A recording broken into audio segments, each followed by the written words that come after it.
Hey, everybody, and welcome back. Our Railroad Community Outreach Program is just beginning. And who is this lovely gentleman in between us with the incredible mustache? I'm swooning over him. That's James Farner. Hey, James, what's going on? How you doing? We're doing good. Good. James, where are you from? I am from Los Angeles, California. Awesome. And you're here with BNSF.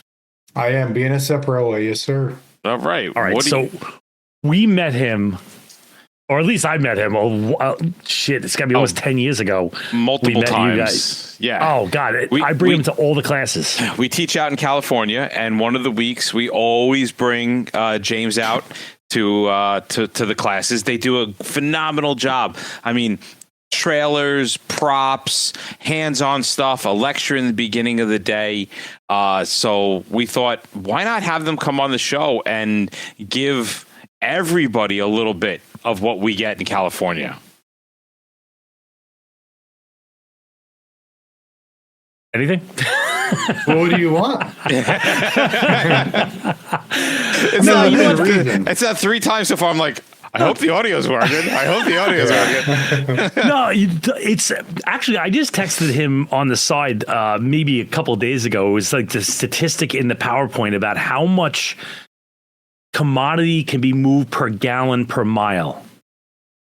What was that again? It was 500 tons? So it's one ton of freight can move 500 miles on 1 gallon of fuel. So think about it. For every tank car, every car on the rail, you're probably taking 4 to 6 highway trucks off of the highway. And so it's, and it takes, again, 1 gallon of diesel fuel to move 1 ton of freight, 500 miles. So that's insane. That does seem insane, considering I get so little mileage then on my Prius, which is anyway. Okay. What's funny is you admit that you have a Prius, and a lot of these trainings we do, most don't recognize. Most won't even acknowledge that they drive a Prius. Yep, 100%. I save money everywhere I can. I also have a 2009 Suburban to make up for the carbon footprint that the Prius doesn't produce. So I make sure to stay. I'm all about balance in my life. That's right. He's rolling coal. So all right. So explain to us the Railroad Outreach Program and what is it that you guys do, and is it unique to only BNSF? No, so all the railroads offer some type of community outreach to the fire departments along their tracks, in their territories and area of movement. So we would call it the system. So they just reach out to us, request the training similar to what IEC or other departments or states or agencies have done in the past. And I think that really starts that relationship. And then they just request the training. And so all the railroads do offer it. Some railroads have a bigger budget than others to provide this outreach. And we can pretty much tailor the outreach to whatever the department is looking for. I typically say, hey, let's start small. We don't want to feed you too much information. And then we kind of tailor it based on whether you're a fire department with a hazmat team, maybe a regional hazmat team. Or if there is a hazmat team, maybe we can bring regionals in on, say, maybe the second year or the third year and run a large scale drill once we've kind of built up to that. So it's completely free. It's all paid for by the railroads, but it's a huge opportunity. Number one, I think, for us to meet at 9:00 in the morning rather than 9:00 at night. And there's an incident going on and we're trying to get through it. What kinds of things are you surprised on a regular basis that when you meet with these departments for the first time or it's been a while, the knowledge that they don't have, like the things that they walk away from being like, holy crap, I'm so glad that we did this community outreach? I'd say one of the biggest things is just communicating with the railroad and how to communicate with the railroad. I've seen a lot of cases in the past where they thought that because they were parked on the tracks or adjacent to the tracks that we just automatically knew and assumed they were there. You just drive around them. Yeah. Oh. Yeah. We make a hard left and so that happens quite often. And it happened a couple of weeks ago in Central California. So I think that's one of the biggest takeaways. I think one of the other biggest takeaways is the resources we can actually bring to the incident or the response. And is that unique to like just you guys, or I mean, all railroads have their certain cadre of things that they can bring. You guys, I remember you guys have those fire trains. Yes. So yeah, California, I think right now is going through a wildfire, isn't it? We are. There's three of them. We've been watching kind of all three because they do have the potential. But I would say within BNSF, we're pretty much the only railroad. I know maybe there's an exception with one of the Canadian railroads, but we're pretty much the only railroad in the U.S. that the hazmat team actually deals with the wildland firefighting aspect, or I would say more so structure protection. Interesting. Now, what does you said your hazmat team? What are their capabilities?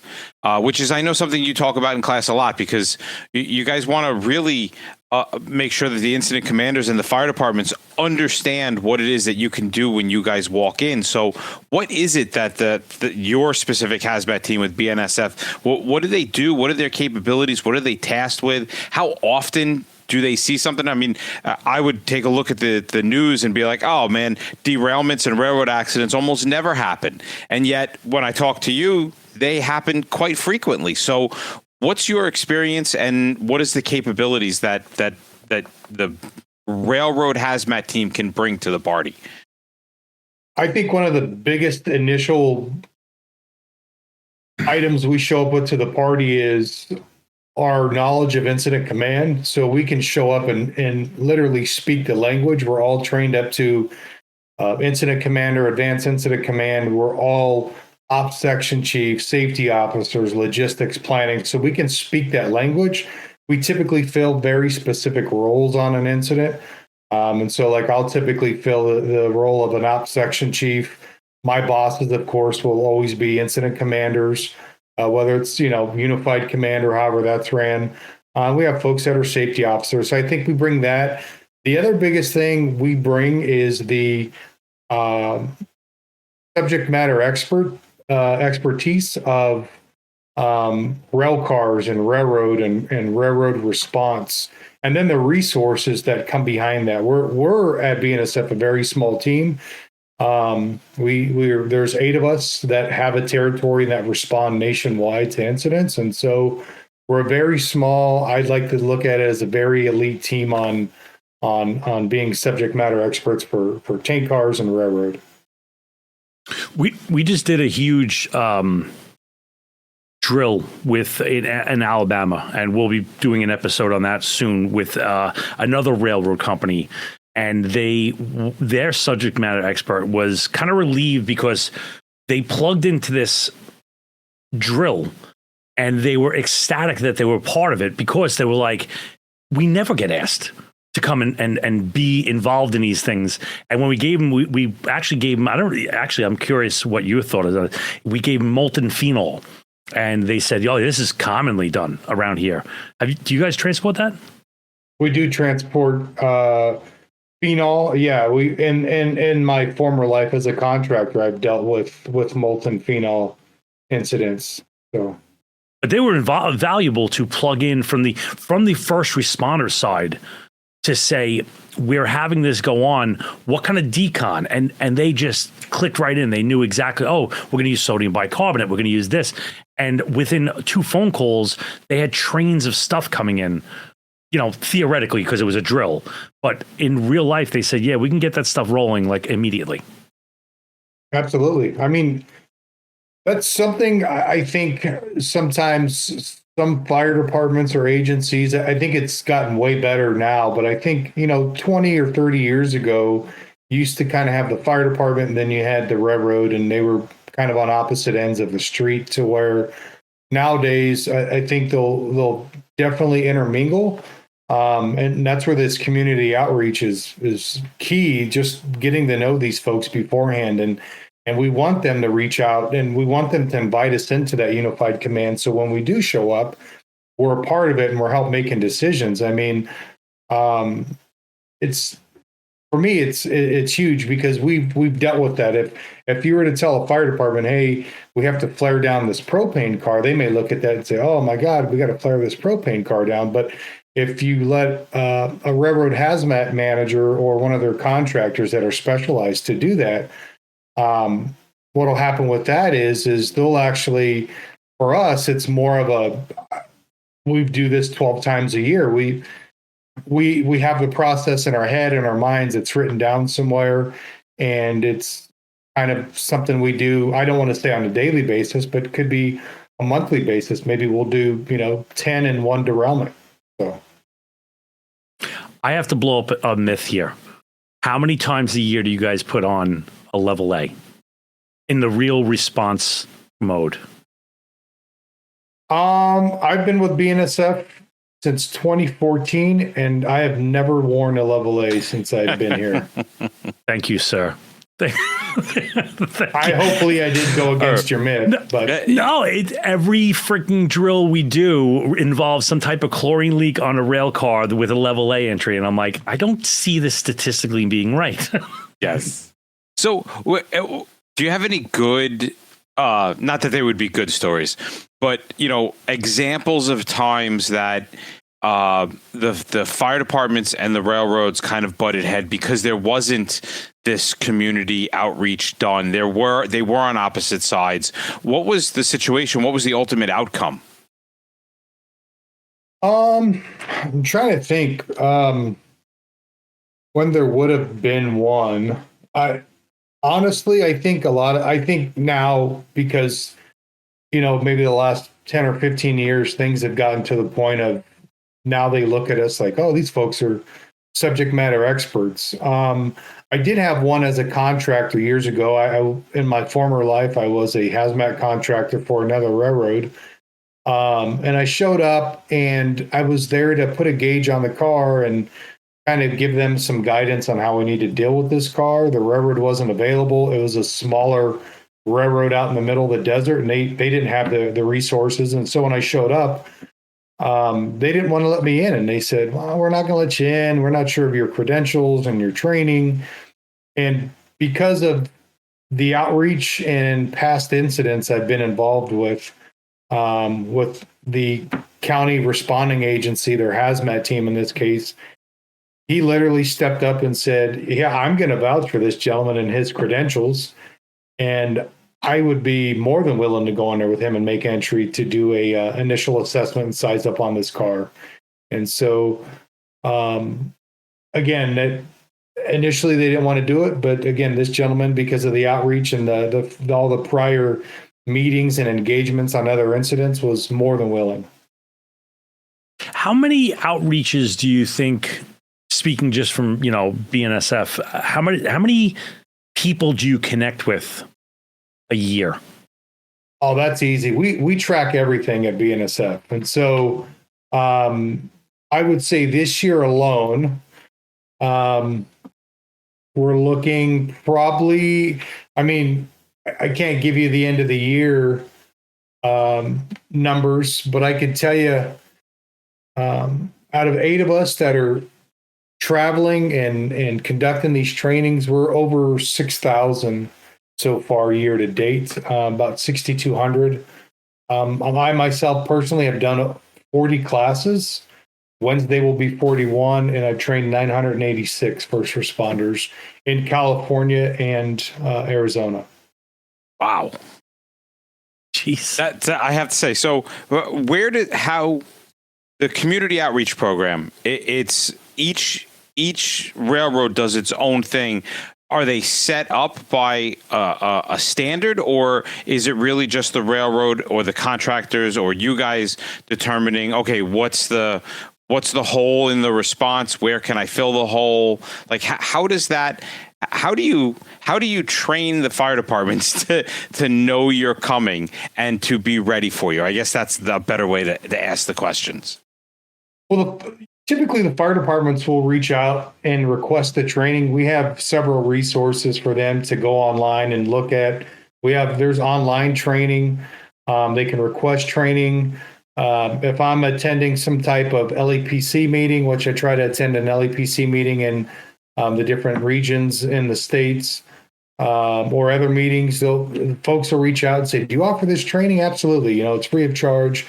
And then we'll start looking at dates and we'll set it up. And then that's where we kind of tailor the training to their department. But I basically tell them, hey, the only thing I need a classroom. And I've even used the inside of a fire station. They just pulled the engines out. I'll bring a pop-up screen with the projector and kind of away we go. We look at it, excuse me, as far as time goes, how much time they have, how much time they want to commit. We look at dates, and then again, like I said, the department's resources and their capabilities, and we go from there. And what do you cover in the class? Typically, we cover communication with BNSF. We cover shipping papers, safety concerns, track safety, track protection, resources like Ask Rail. That's a great app online for first responders to look at, tank cars and identifying if it's a load or an empty in the commodity. The ERG info is in that app. We also look at their capabilities, and then other things we cover is resources that may assist with their capabilities, and then what can we provide them on an incident, what resources we would bring to enhance the response. And then we talk about tank cars and reporting marks. I mean, what information that we would be looking for from them for from their initial size up. How often a year do you guys go out on actual incidents? And with a second on that is, how many times a year do you go out on actual incidents with people that you just trained? I would say incidents, we typically, all railroads are different. We're more of a management approach. And so I rely a lot on contractors to go out and respond. I do bring contractors with me when I do these trainings, just because I want them to meet that agency prior. I would say incidents a year I go on, we typically go on major incidents. I can tell you this year I've been on a few major incidents, whether it be wildfires, whether it be, a derailment involving propane, radioactive release, or an incident. And so I would say probably 50-50 when you go out on the incident and somebody's there that we've trained, or definitely from a department. The problem sometimes with the departments is, larger departments, is folks move and they come and go.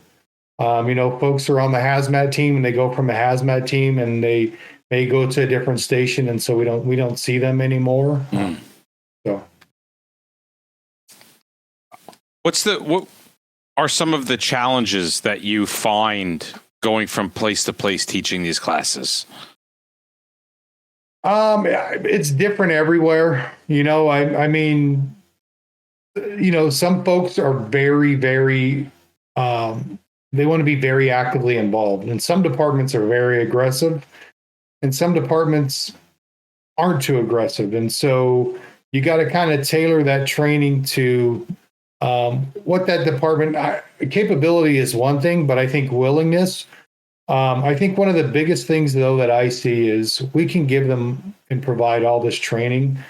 And this is at no fault to anybody, but ultimately, I think they're always going to err on the side of caution and go back to the training or what they heard in their specialist class or what they heard through their initial fire department training for hazmat versus, what we're there saying. All you got to do is close the valve and you'll be good. We try to let them know that most of these incidents and it doesn't have to be a derailment. It could be a leak in a yard from a car that wasn't secured properly. Is most of these releases or incidents can be solved in that initial assessment and that initial entry.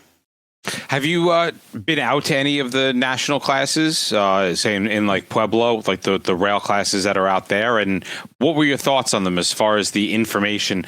Did you walk away being like, okay, good, these guys are getting good, solid information? Or were there times you were like, oof, I wouldn't do that? Pueblo's been pretty good. We actually utilize Pueblo ourselves, and we've been to Pueblo. I've been to Pueblo, I don't know, probably 50 times in my career. And so when Pueblo is looking at doing something or enhancing something, they'll actually bring us out and let us be part of that kind of initial class. We do train with their instructors. We utilize their instructors for our internal classes, for our internal refreshers. And so same thing with TEACS at Texas A&M. They bring us in to do the pilot class. We kind of adjust it to the more towards the railroad from folks that have been out in the field for the years. And so I think the information that they're putting out there is definitely pretty good. So I gotta say, like, one of the reasons why I'm always looking forward to meeting up with James is because, like, it's dangerous when you're in our circles and you're drinking from your own pond water, and then you get to speak to somebody that actually gets up on top of these rail cars, and and it's a very different picture that they paint relative to what we do in training. So, I mean, anytime you can get into these classes, by all means, get into these classes. But let's say somebody is in your area. How would they get in touch with you guys to get more information about these classes and get more outreach? I think the best way to do it, because obviously this podcast isn't just for, California or Arizona. Those are the territories I cover. If you log into, and you really don't need to log in, if you just visit bnsfhazmat.com, and that's www.bnsfhazmat.com, under that, you would click under community responders. You don't need to log in for community responders. And you'll be able to look at the manager that covers the state or the territory you're in. And so we cover 28 states, 3 Canadian provinces. So we're the largest railroad by system. And so you could identify your hazmat manager or director by that webpage, and then just reach out to them and send them an email. You can also request community training on there if you're not sure who it is, and we'll get an email and it'll just say, hey, this fire agency, this fire chief has requested some training. At that point, we'll reach out to you and start looking at what exactly you're looking for, dates and locations, and then what's needed from us to deliver the presentation, and we can set it all up from there. I love it. Sounds great. I appreciate you coming on and giving us a little insight into the railroad community outreach programs. If you are not served by BNSF, I'm sure you have somebody servicing you that's local. So again, I'm sure that type of thing works for everybody. But James, thanks for taking a couple minutes, man. Thank you for your time. Appreciate it.